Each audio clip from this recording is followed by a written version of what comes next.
हरियाणा की हर अपडेट के लिए बेल आइकन दबाएं और सब्सक्राइब करें STV हरियाणा न्यूज।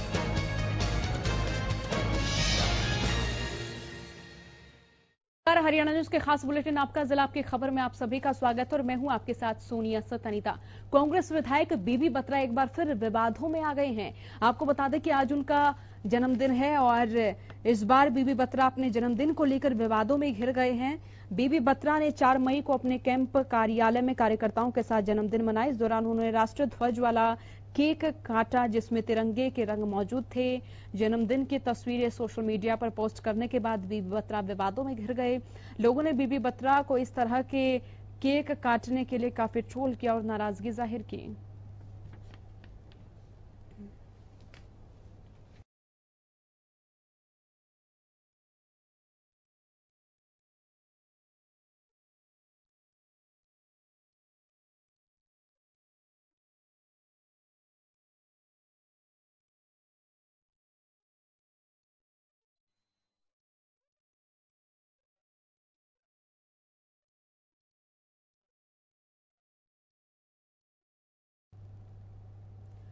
प्रदेश से कोरोना संक्रमितों का आंकड़ा लगातार बढ़ता जा रहा है और ये आंकड़ा उन क्षेत्रों से भी लगातार सामने आ रहा है जहां पर पहले कोरोना के केस नहीं मिले थे। झज्जर जिले में कोरोना का आंकड़ा भी लगातार बढ़ता जा रहा है।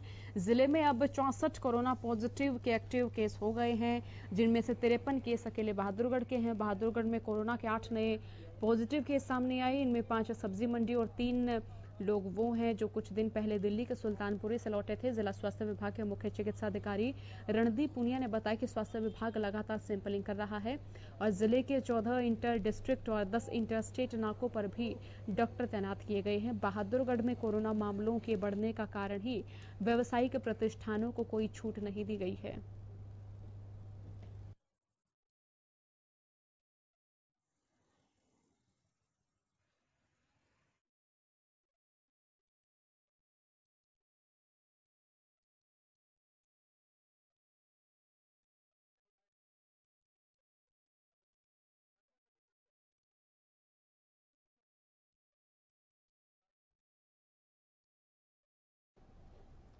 प्रदेश से कोरोना वायरस के आंकड़े रुकने का नाम नहीं ले रहे हैं और लगातार इन आंकड़ों में इजाफा हो रहा है। यमुनानगर में 2 और कोरोना पॉजिटिव मामले सामने आए हैं, जिसमें सरोजनी कॉलोनी की एक 35 साल की महिला है जिसकी रिपोर्ट पॉजिटिव आई है, तो वहीं प्रताप नगर के कुट्टीपुर गांव के 60 साल की रिपोर्ट आई है।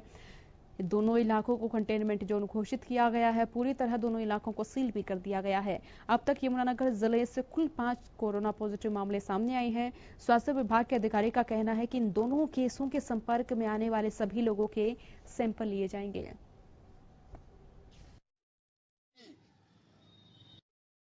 2 हमारे सैंपल और पॉजिटिव आए हैं। एक व्यक्ति है वो भूड़कला जो है एरिया से है, हैदराबाद के, जो लगातार डायलिसिस पे था। 60 ईयर ए मेल है, उसका टेस्ट पॉजिटिव आया है। उसको क्योंकि डायलिसिस पे था तो उसको पीजीआई रेफर किया गया है। और दूसरा जो एक महिला है 35 ईयर्स की जो सरोजनी कॉलोनी से पॉजिटिव आई है। तो सर जो व्यक्ति जो है महिला है उसमें खांसी जुकाम के लक्षण थे, तो पहले प्राइवेट हॉस्पिटल में गई थी, वहाँ से हमारे पास रेफर हुई थी, तो उसको हमने पहले ही आइसोलेशन वार्ड ESI में रखा हुआ था। तो अब उसकी रिपोर्ट आई है, वो रिपोर्ट उसकी कंफर्म नहीं है, तो उसको नीचे हमने कोविड हॉस्पिटल में शिफ्ट कर दिया।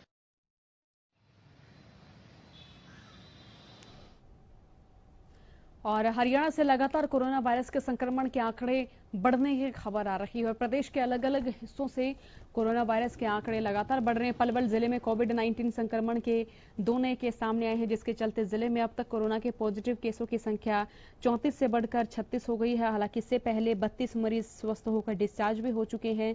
Civil surgeon doctor Brahmdeep Singh ने बताया कि नए मामले सामने आने से जिले में एक्टिव केस की संख्या अब 4 हो गई है। जिन गांवों से ये केस सामने आए उन्हें कंटेनमेंट और उसके साथ लगते गांव को बफर जोन घोषित कर दिया गया है।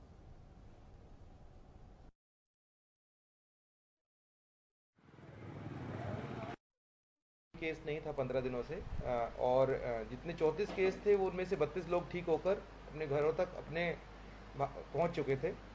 अब इस समय क्या था कि 2 ही लोग ऐसे बचे हुए थे जो कि उपचाराधीन है और वो हमें यही उम्मीद थी कि 1 या 2 दिन के अंदर वो भी घर आ जाएंगे ठीक होकर, पलवल वापस घरों तक पहुंच जाएंगे। जो सैंपलिंग 15 दिन से चल रही थी उसके अंदर सैकड़ों लोगों के सैंपल लिए गए, जिसके अंदर एक ब्रॉड बेस बनाने के लिए पुलिस विभाग के प्रशासन में काम करने वाले लोग, मीडिया के भ्राता, वो लोग जो कि सब्जी विक्रेता है, वो लोग जो सैनिटेशन वर्कर्स हैं, हम सब तक पहुंचना चाह रहे थे कि कोई भी ऐसा तबका बचे नहीं जिसको हमने सैंपल नहीं लिया है।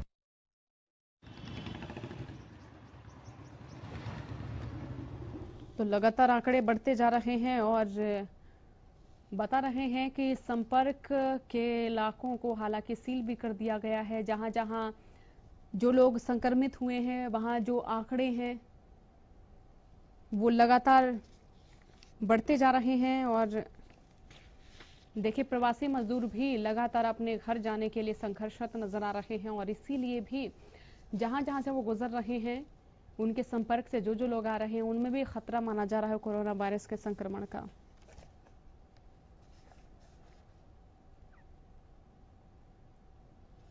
लॉकडाउन के चलते प्रवासी मजदूर अपने गृह राज्य जाने के लिए लगातार संघर्षरत नजर आ रहे हैं और इसी कड़ी में वो पैनिक सिचुएशन में भी दिखाई दे रही हैं। पानीपत से भागे कोरोना पॉजिटिव श्रमिक को जयपुर से पकड़ लिया गया है। मरीज को जयपुर में ही आइसोलेशन वार्ड में भर्ती कर दिया गया है। जानकारी दे दे कि ये वही मजदूर है जिसका 2 मई को सैंपल लिया गया था। उसके बाद इसके सैंपल कोरोना पॉजिटिव मिले और जब इसका पता किया गया तो ये वहां से फरार हो गया। ये पानीपत के अनाज मंडी में आड़ती की दुकान पर कार्यरत था। मामले में डीएसपी सतीश वत्स ने जानकारी देते हुए बताया कि सिविल सर्जन पानीपत की शिकायत आने पर इसके खिलाफ मामला दर्ज होगा। फिलहाल पानीपत के अंदर कोरोना पॉजिटिव केसों की संख्या 28 हो गई है।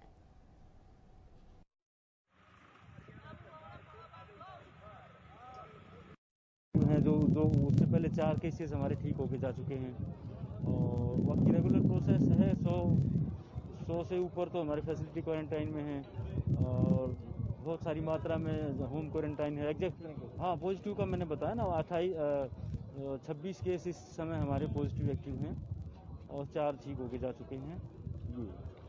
ये जो पॉजिटिव आया है वो लोग सीरियसली जैसे नहीं लेते हैं किसी बात को। वो अपना काम पे चला गया था जयपुर में, तो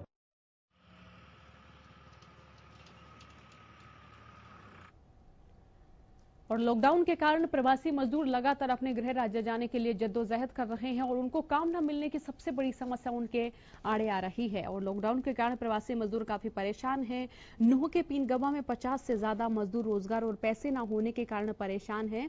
मजदूरों का कहना है कि वो अपने घर जाना चाहते हैं लेकिन उनकी कोई सहायता नहीं कर रहा है। बता दें, सभी मजदूर यूपी, बिहार और उत्तराखंड के हैं जो कि लॉकडाउन के कारण पीनगवा में फंसे हुए हैं।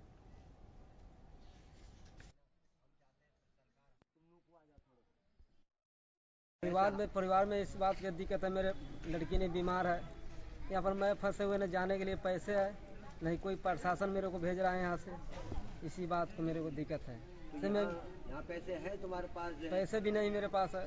तो खाने पीने के लिए कोई देता है? हाँ, कोई ना कोई देता है। पैसे था जब से खाए लेकर अब ऐसे फिर रहे हैं, कोई ना कोई देता है, खा लेते हैं। साथी हो तुम वहाँ के? वहाँ के हमने आए 12 आदमी है। हम लोग आया कमाने के लिए 2 डिब्बा, उसके बाद लॉकडाउन हो गया, उसके बाद हम लोग फंस गए यहीं पर।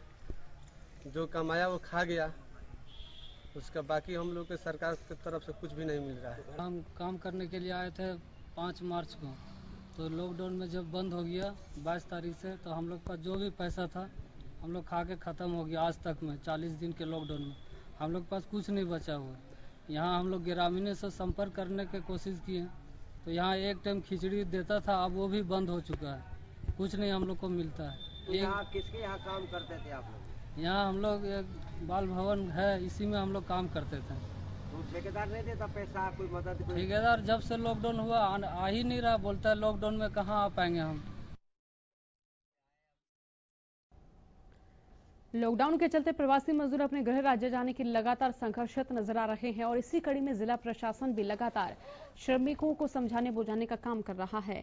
आपको बता दें कि जिला प्रशासन गुरुग्राम मजदूरों से आह्वान कर रहा है कि कंपनियां खुल रही हैं, अब काम भी मिलने लगेगा, तो दूसरी ओर मजदूरों के परिवार खाना न मिलने की लगातार शिकायत कर रहे हैं। लॉकडाउन की शुरुआत होते ही कई ऐसी समाजसेवी संस्थाएं थी जो कि जैसे तमाम मजबूरों और मजदूरों को खाना खिला रही थी, लेकिन जैसे ही लॉकडाउन का दूसरा चरण खत्म हुआ तो वैसे ही जिले भर में कई ऐसी समाजसेवी संस्थाएं खाना खिलाने की व्यवस्थाएं कर रही थी और लॉकडाउन दोबारा बढ़ने से मजदूरों पर फिर से खाने का संकट गहरा गया है। समस्या है सर, हम एम्स में भांजी का इलाज कराते हैं। लॉकडाउन पहले हम इलाज कराने उसका आए थे, न उसका इलाज हो रहा है, न कोई गाड़ी का साधन है एम्स तक पहुंचने के लिए। हम यहाँ फंसे हैं, हमको निकालिए यहाँ। 1.5-2 महीना से ज़्यादा हो गया, आज तक कोई न खाना देने आता है, न कोई पूछने आता है। खाली आएगा बस वो जांच करके चला जाता है, या पर्ची बना लिख के नाम ले जाता है लोग को। ये भी बोल देता है कि इसका भरोसा मत करना, सरकार को भेजेंगे, मिलेगा चाहे नहीं मिलेगा, इसका गारंटी हमारे पास नहीं है। काम करने आया था, ये कंस्ट्रक्शन साइट चालू है साइड में, यहाँ पर काम कर रहे थे हम लोग। फिर ये बीमारी आ गई है, इसके वजह से मतलब सरकार ने फैसला लिया है लॉकडाउन का। हम लोग 1.5 महीने से उसका मतलब फॉलो कर रहे हैं रूल को। 1.5 महीने से हम लोग अपने घर में हैं। जो हमारे पास था रूखी सूखी हम लोग खा के बिता रहे थे। अब इसके बाद अभी हमारे सरकार, यूपी की सरकार निकाली है गांव जाने के लिए बस भी, मतलब कोई भी मतलब रूल निकाली है जाने के लिए। तो हम लोग उसके लिए ऑनलाइन फॉर्म भी भर चुके हैं। उसके बाद एक फॉर्म यहाँ सरपंच जी के पास भी दे चुके हैं। इससे भी हमारी कोई सुनवाई नहीं चुकी। हम लोग सैटरडे को मतलब इनके पास, सरपंच जी के पास दे के आए हैं, और ऑनलाइन तो 2 हफ्ता हो गया हुआ करके, उससे भी कोई हम लोग को रिस्पॉन्स नहीं मिला। फिलहाल वक्त एक ब्रेक का, फौरन हाजिर होते हैं।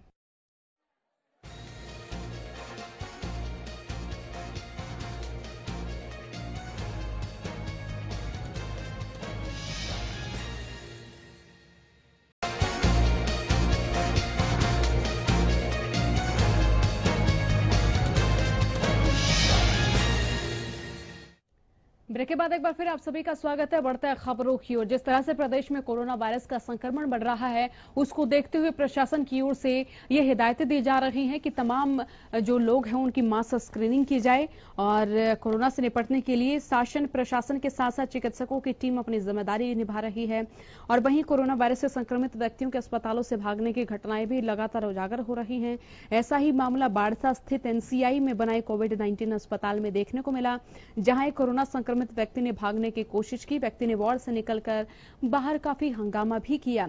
इस दौरान सुरक्षा कर्मियों ने उसे घेर लिया। हालांकि संक्रमित व्यक्ति काफी देर तक चिल्लाता रहा, लेकिन बाद में चिकित्सकों की टीम ने आकर व्यक्ति को समझाया और उचित उपचार दिए जाने की बात कहते हुए उसे वापस वार्ड में भेज दिया।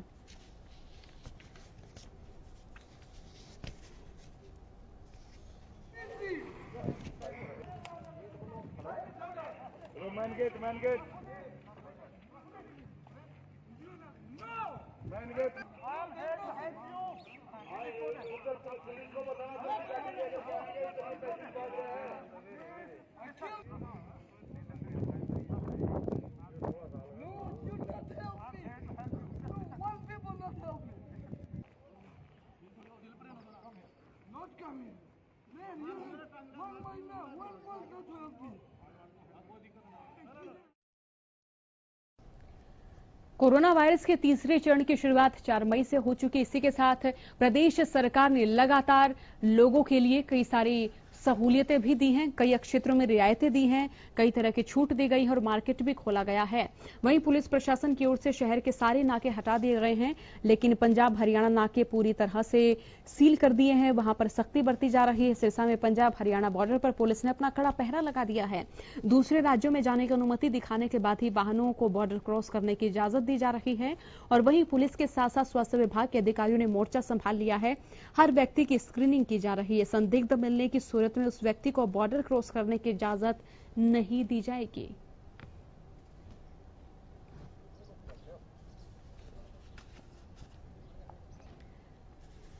तो लगातार संक्रमण के मामले बढ़ रहे हैं। इन मामलों को देखते हुए बॉर्डर पर भी स्क्रीनिंग की जा रही है। तमाम जिलों के जो बॉर्डर दूसरे राज्यों से लगते हैं, उनसे सटे हुए हैं, वहां पर लगातार पुलिस अलर्ट पर नजर आ रही है। इसके साथ साथ इन सीमाओं पर भी आप देख सकते हैं किस तरीके से जो पहरेदारी है और जो चौकसी है वो और भी ज्यादा बढ़ा दी गई है।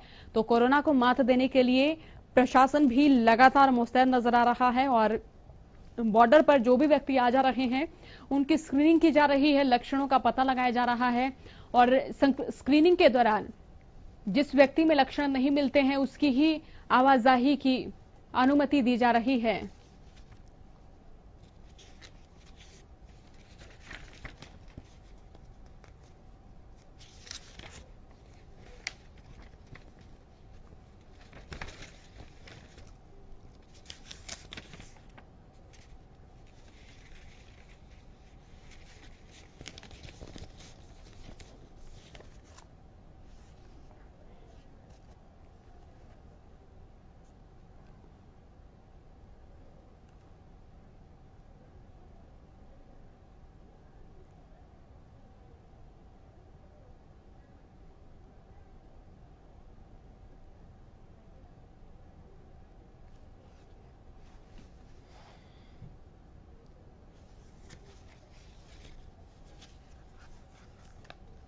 हरियाणा में गेहूं की फसल की खरीद शुरू हो चुकी है और इसको लेकर लगातार आड़ती और किसानों के बीच में सामंजस्य बनाने की पहली दिक्कत आ रही थी, लेकिन फिर सरकार आड़ती और किसानों के बीच में सामंजस्य स्थापित हो गया था। उचाना के गांव छात्र में गेहूं खरीद केंद्र पर आड़ती धरने पर बैठे हुए हैं। गेहूं की बोरियों का उठान न होने से नाराज आड़तियों ने धरना प्रदर्शन किया। छात्र आड़ती एसोसिएशन के प्रधान ओमदत्त शर्मा ने बताया कि छात्र गेहूं खरीद केंद्र पर लगभग 21,05,000 कट्टों की खरीद हो चुकी है, मगर अभी तक 50,000 कट्टों का ही उठान डीएम और मार्केट कमेटी की ओर से करवाया गया है, जिस कारण से बाकी सब गेहूं की भरी बोरियां खरीद केंद्रों पर पड़ी हुई हैं। आड़तियों का कहना है कि मौसम विभाग के अनुसार भारी बारिश की संभावना जताई जा रही है, जिसके चलते सभी आड़तियों को मंडी में पड़ी गेहूं की बोरियों की चिंता सता रही है। आड़तियों का कहना है कि अगर सरकार ने गेहूं की बोरियों का उठान नहीं करवाया तो ये धरना अनिश्चितकाल के लिए ऐसे ही चलता रहेगा।